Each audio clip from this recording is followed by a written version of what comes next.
আমটা দেখছেন, এই আমটা একটু পাকা পাকা মতো হয়ে গেছে। আমি কাঁচাই এনেছিলাম, কিন্তু বাড়িতে একদিন রেখে আমি যেই কাটতে গেছি দেখছি পাকা পাকা হয়ে গেছে। এটা দিয়ে আমি ভেবেছিলাম কাসুন্দি করব বা অন্য কোনো রেসিপি করব, কিন্তু আমি করতে পারলাম না। আমি এটা আমটা দিয়ে আমি একটা আচার বানিয়ে ফেলছি। এই আচারটাও দারুণ খেতে হয়। আমি এখানে 1 কেজি মতো গুড় দিয়েছি আর হাফ কেজি মতো চিনি দিয়েছি। সেটা একটু ফুটিয়ে নিয়ে এই আমগুলো আমি কেটে ধুয়ে আমি দিয়ে দিয়েছি কিছুক্ষণের জন্য সিদ্ধ হতে। এখানে আমি নুন দিইনি, কিন্তু এখন আমি নুন দিচ্ছি। আমি 2 চামচ মতো নুন দিচ্ছি, আর একটু দিচ্ছি।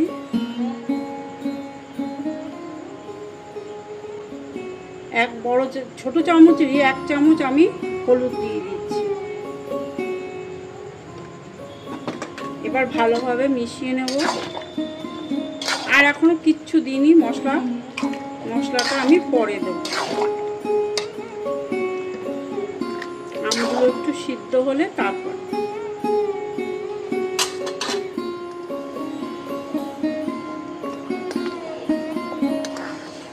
আমের আচারটা রেডি হয়ে গেছে। এবার আমি মশলাগুলো এক এক করে দিয়ে দেব।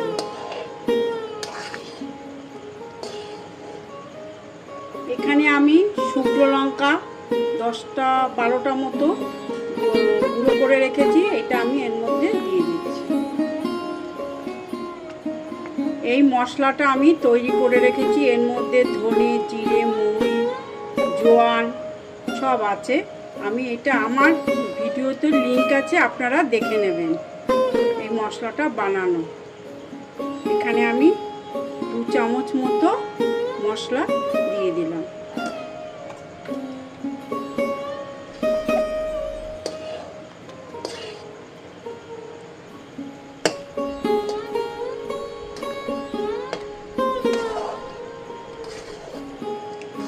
ভালোভাবে মিশিয়ে দিলাম।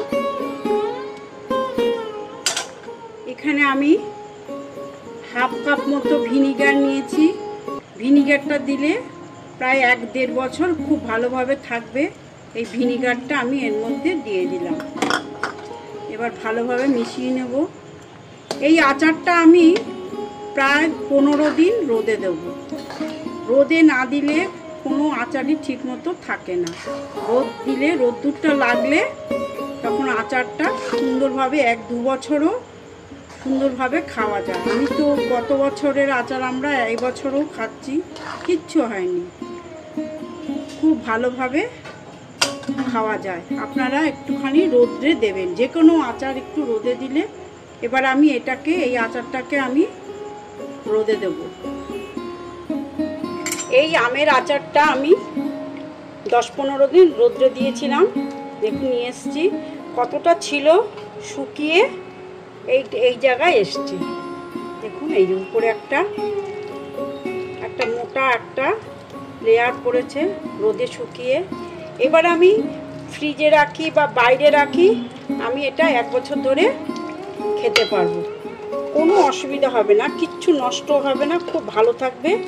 আপনারাও কাচের বয়মে রাখতে চেষ্টা করবেন, কেন কাচের বয়মে খুব ভালো থাকে যে কোনো জিনিস, কাসুন্দি বলুন, আচার বলুন, সব কিছু কাচের বয়মে রাখলে অনেক দিন থাকবে। বা চীনামাটির কোনো বয়ম পেলে অবশ্যই তাতে রাখবেন। এখানে আমি একটা কাচের বয়ম নিয়েছি, এই যে ঢাকনাওয়ালা। এটা আপনারা অনলাইনে অর্ডার করলেও পেয়ে যাবেন। আমি এই আমের আচারটা আমি এটা এই বয়মে রেখে দিচ্ছি।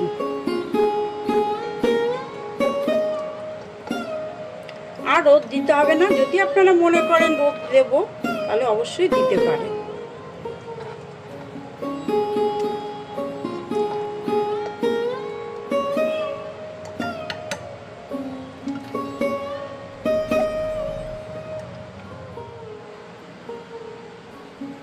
এইভাবে আমি দেখুন আচারটা রেখে দিচ্ছি। এবার আমি ঢাকনা দিয়ে দেব।